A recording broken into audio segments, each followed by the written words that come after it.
Hello दोस्तों। आप सब कैसे हैं? उम्मीद करता हूँ आप सब अच्छे होंगे। और आज हमारा एंशिएंट हिस्ट्री का जो है फोर्थ लेक्चर है। और आज की हम क्लास में जो है स्टडी करेंगे about Vedas, coins and inscriptions जो शिलालेख होते हैं उनके बारे में। ठीक है, तो चलिए क्लास को स्टार्ट करते हैं। और यदि क्लास आपको अच्छी लगे तो क्लास को शेयर कर दीजिएगा अपने दोस्तों तक। चलिए क्लास को स्टार्ट करते हैं। तो हम लोग जो है हिस्टोरिक पीरियड पढ़ेंगे आज। हिस्टोरिक पीरियड यानी इसको हम बोल देते हैं ऐतिहासिक काल। क्या बोल देते हैं? ऐतिहासिक काल। हिस्टोरिक पीरियड को हम बोल देते हैं ऐतिहासिक काल। ऐतिहासिक काल, ऐतिहासिक काल। और अगर आपने जो है डायरेक्ट इस लेक्चर में आए हैं आप, तो इसके 3 लेक्चर जो है इसी चैनल पर पढ़े हैं, तो आप उनको जो है देख के इस लेक्चर को फिर से देखिए तो ज़्यादा समझ आएगा आपको। चलिए जो है ऐतिहासिक काल यानी हिस्टोरिक पीरियड के बारे में पढ़ते हैं। हिस्टोरिक पीरियड ऐसा पीरियड है, यह ऐसा टाइम है या समय है जिसमें जो है लिखित स्रोत तो थे, ठीक है, लिखित जो सोर्सेस होते हैं वो तो थे, मीन्स लिखित एविडेंस भी थे हिस्टोरिक पीरियड के। और उन एविडेंस को हमारे इतिहासकारों द्वारा, जो हमारे हिस्टोरियंस थे, उनके द्वारा इसको पढ़ा भी जा चुका है। ठीक है, अब जो है हम इसको समझते हैं। तो ये हमारा क्या है? ये हमारा है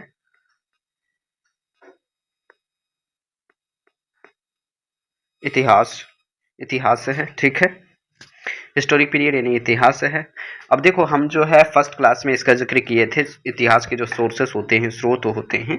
तो इतिहास के जो है हमने बताया था, ओनली 2 सोर्स बताया था पहली क्लास में। लेकिन अब जो है हम एक सोर्स को और पढ़ेंगे, और वो सोर्स कौन सा होगा? विदेशी यात्रा। ठीक है, विदेशी यात्रा एक, सॉरी, एक एक्स्ट्रा सोर्स आ जाएगा। कौन सा? विदेशी यात्रा। और हम पहले जो है फर्स्ट क्लास में पुरातात्विक यानी आर्कोलॉजिकल सोर्स जो है वो पढ़ चुके थे। साहित्यिक स्रोत यानी लिटरेसी सोर्सेज भी पढ़ चुके थे। ठीक है, पुरातात्विक स्रोत के अंदर जो है हम पढ़ेंगे अबाउट कॉइन्स यानी सिक्कों के बारे में। फिर दूसरा हो जाएगा इंस्क्रिप्शंस यानी अभिलेख के बारे में। और देखो, विदेशी यात्रा जो होता है, तो जो विदेश या फॉरेनर कंट्री के जो आसपास के लोग थे, इतिहासकार जो आए हैं ट्रेवल करने के लिए, फिर हमारे देश में घूमने, तो उन्होंने हमारे देश की बहुत सारी चीज़ों के को जो है देखा, सुना, और उसको फिर अपने देश में जाके हमारे देश को एक्सप्लेन किया। ठीक है, तो उससे भी बहुत सारे हमें सोर्सेस मिल जाते हैं हिस्ट्री के। ठीक है, लिटरेसी सोर्सेस में देखा जाए तो लिटरेसी सोर्सेस देखो, साहित्यिक स्रोत जो होता है इसमें 2 होते हैं, धार्मिक और एक गैर धार्मिक। ठीक है, धार्मिक और गैर धार्मिक। धार्मिक में जो है ब्राह्मण ग्रंथ आ जाते हैं। ठीक है, ब्राह्मण ग्रंथ आ जाते हैं धार्मिक। गैर धार्मिक में जो है वो धर्म आ जाते हैं जो गैर धार्मिक है, जैसे कि जैन और बौद्ध। ये क्या है? एंशियंट हिस्ट्री में जो है हम इनको पढ़ते हैं।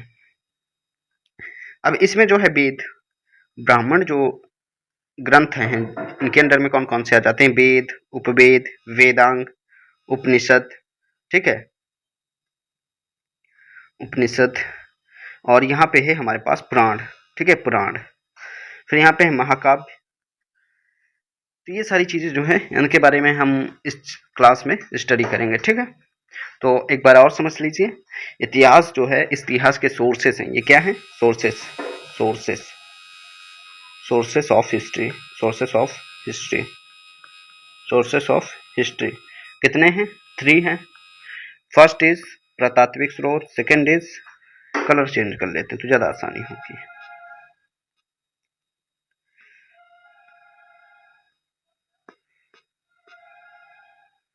सो फर्स्ट आ जाएगा हमारे पास पुरातात्विक स्रोत, सेकंड आ जाएगा विदेशी यात्रा, तीसरा आ जाएगा साहित्यिक स्रोत। ठीक है, पुरातात्विक स्रोत में सिक्का और जो अभिलेख होते हैं, कॉइन्स और इंस्क्रिप्शंस, उनके बारे में स्टडी करते हैं। विदेशी यात्रा, जो विदेश से लोग आते हैं, हम आते थे हमारे देश में, तो वो जो है हमारे देश की बहुत सारी चीज़ों को एक्सप्लेन करते थे, और उनसे भी हमें हिस्ट्री के बहुत सारे सोर्सेस मिले हैं। ठीक है, तीसरा है साहित्यिक सोर्स। साहित्यिक सोर्स जो है 2 पार्ट में डिवाइड होता है। पहला है धार्मिक, दूसरा है गैर धार्मिक। फिर धार्मिक में आ जाता है ब्राह्मण ग्रंथ, ब्राह्मण ग्रंथ के अंदर आ जाते हैं वेद, उपवेद, वेदांग, पुराण, उपनिषद, महाकाव्य। गैर ब्राह्मण में आ जाते हैं जैन धर्म, बौद्ध धर्म।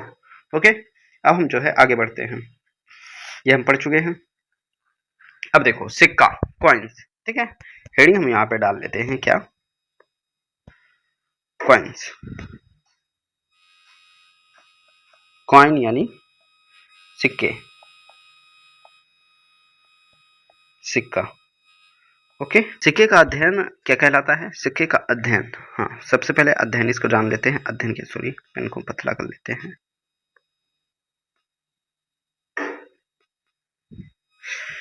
अध्ययन इसका क्या कहलाता है? सिक्के का अध्ययन कहलाता है क्या? अध्ययन, अध्ययन कहलाता है न्यूमेस्मेटिक्स, न्यूमेस्मेटिक्स, न्यूमेस्मेटिक्स, न्यूमेस्मेटिक्स कहलाता है। दूसरा क्या है? अब देखो एक सिक्का हुआ करता था जिसका नाम था क्या? मिट्टी का सिक्का। मिट्टी का सिक्का का नाम क्या था? मिट्टी का सिक्का, मिट्टी का सिक्का। द कॉइन्स ऑफ सॉयल, मिट्टी का सिक्का कौन सा था? उसका नाम क्या था? तो उसका नाम था टेराकोटा, टेराकोटा। एंशिएंट हिस्ट्री में हम लोग जो है एक ऐसा पीरियड भी था, एक ऐसा काल भी था, एक ऐसा टाइम भी था जिसमें मिट्टी के सिक्के का यूज किया जाता था, और उस मिट्टी के सिक्के का नाम क्या था? टेराकोटा था। क्या था? टेराकोटा। अब यहाँ पे जो है इम्पोर्टेंट पॉइंट जो है पढ़ लेते हैं। तो यहाँ पे है, पहली बार क्वेश्चन आया करता है, पहली बार सोने का सिक्का जो है किन शासकों द्वारा चलाया गया था, ठीक है, किसके शासन में जो है प्रचलित हुआ था या फिर चला था। तो सोने का सिक्का जो है, सोने का सिक्का, गोल्डन कॉइन, सोने का सिक्का,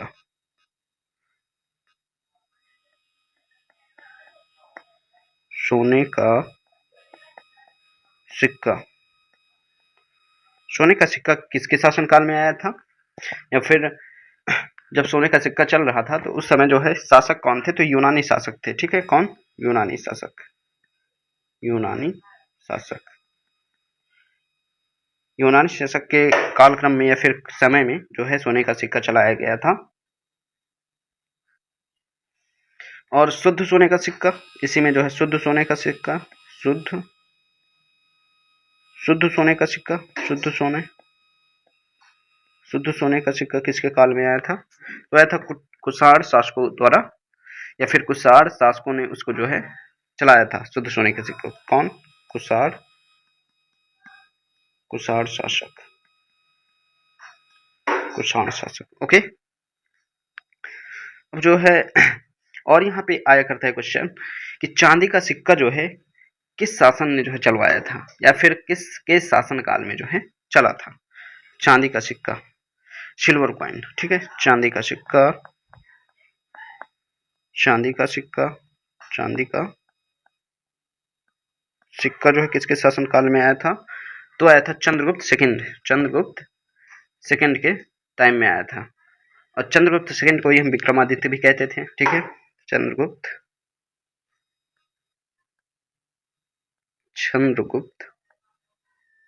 सेकंड, जिसको हम लोग बोलते थे विक्रमादित्य, इसी ने जो है चलवाया था क्या? सिल्वर कॉइन, ठीक है। अब जो है अब जो है हम पढ़ेंगे अबाउट इंस्क्रिप्शन, शिलालेख, ठीक है, शिलालेख या अभिलेख डाल लेते हैं। ओके, अभिलेख,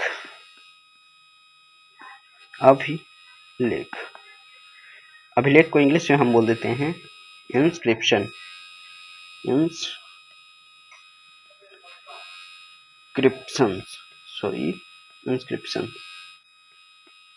इंस्क्रिप्शंस। शिलालेख क्या होते हैं?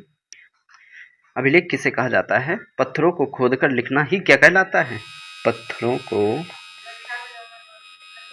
को खोदकर लिखना, पत्थरों को खोदकर लिखना ही क्या कहलाता है? अभिलेख कहलाता है, अभिलेख कहलाता है, ठीक है, पत्थरों को खोद कर लिखना अभिलेख कहलाता है। और सबसे पहले जो है पूरे विश्व में, पूरे वर्ल्ड में सबसे पहले अभिलेख लिखने का प्रारंभ कहाँ से हुआ था, किस देश से हुआ था? तो ईरान के शासक डेरियस ने जो है अभिलेख सबसे पहले लिखा था। ठीक है, और भारत में अभिलेख का जनक तुम जानते ही हो कि किसे कहा जाता है, तो लिख लेते हैं। वर्ल्ड में शिलालेख इराक ने जो है वर्ल्ड में जो है इराक के शासक डेरियस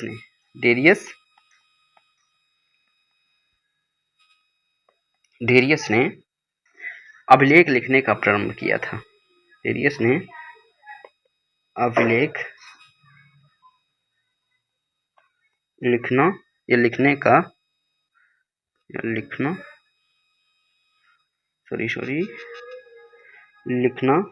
आरंभ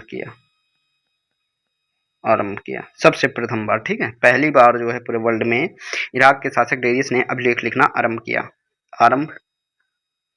किया। अब भारत में देखा जाए इन इंडिया, तो इंडिया में जो है अभिलेख का जनक किसे कहा जाता है? अभिलेख का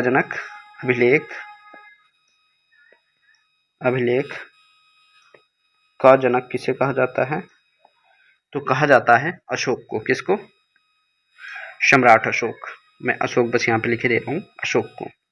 पूरे वर्ल्ड में पहला अभिलेख कहाँ मिला था? तो पहला अभिलेख जो है यहाँ पे लिखे दे रहे हैं। पहला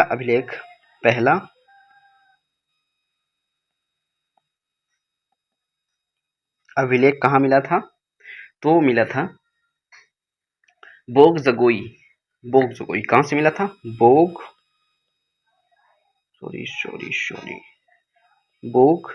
जगोई। यहाँ जो है पहला अभिलेख मिला था पूरे वर्ल्ड में। ठीक है, अब ये बोग जगोई है कहाँ पे? तो ये जो है तुर्की और एशिया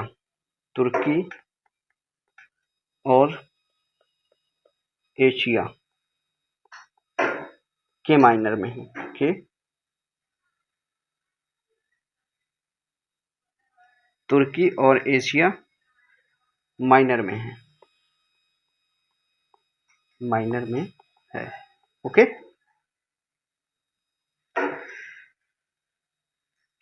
अब जो है क्वेश्चन आया करता है। क्वेश्चन क्या आता है? लेखों का अध्ययन क्या कहलाता है? सॉरी, यहाँ पे अभिलेखों का अध्ययन जो है, अभिलेखों का अध्ययन क्या कहलाता है? एपिग्राफी कहलाता है। क्या कहलाता है? एपिग्राफी कहलाता है। ठीक है, अभिलेखों के अध्ययन को हम क्या बोल देते हैं? एपिग्राफी बोल देते हैं। क्या बोल देते हैं? एपिग्राफी। टाइप्स ऑफ इंस्क्रिप्शंस, यहाँ पे हम बोल देते हैं अभिलेखों के प्रकार। अभिलेखों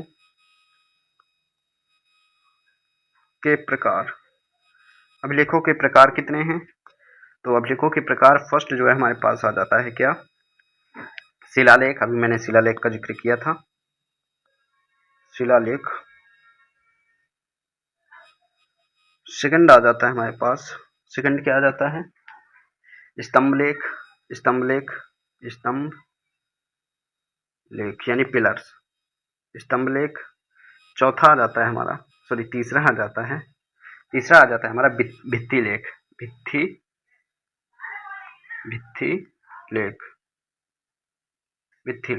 तीसरा हमारा भित्ति लेख आ जाता है, और चौथा आ जाता है हमारे पास गुफा लेख।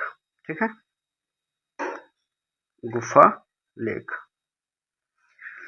तो अभिलेखों के 4 टाइप होते हैं: शिलालेख, स्तंभ लेख, भित्ति लेख, गुफा लेख। समझ आया? अब शिलालेख किसे कहते हैं?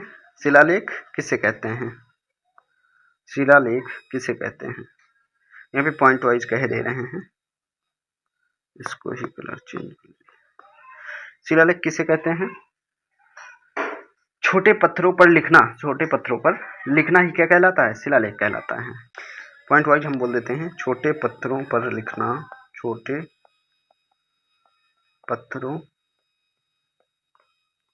पर लिखना शिलालेख कहलाता है, शिलालेख कहलाता है, कहलाता है। दूसरा पॉइंट आ जाता है, अब सबसे ज्यादा प्रचलन इसी का था, ठीक है, शिलालेख का ही सबसे ज्यादा प्रचलन, यहाँ पे लिख दे रहे हैं, सबसे ज्यादा प्रचलन, सबसे ज्यादा प्रचलन, प्रचलन, सबसे ज्यादा प्रचलन किसका था? शिलालेख का ही था, समझ आया? अब जो स्तंभ लेख होते हैं, देखो जो स्तंभ लेख होते हैं वो दूर से देखने में बहुत ज्यादा अट्रैक्टिव दिखते हैं, ठीक है, आकर्षित दिखते हैं दूर से देखने पर, ठीक है। स्तंभ के समान ऊंचे पत्थरों पर लिखना क्या कहलाता है? स्तंभ लेख कहलाता है, समझ आया?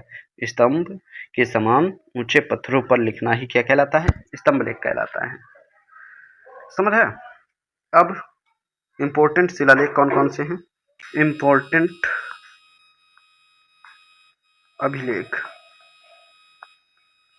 इंपॉर्टेंट अभिलेख कौन कौन से हैं? चलिए देखते हैं। इंपॉर्टेंट अभिलेख में सबसे पहला आ जाता है हाथी गुफा अभिलेख, हाथी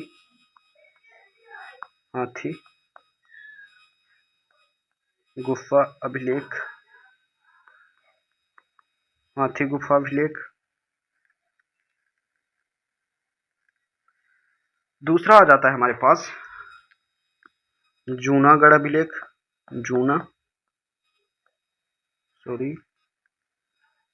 जूनागढ़ अभिलेख। तीसरा आ जाता है हमारे पास प्रयाग अभिलेख, प्रयाग अभिलेख।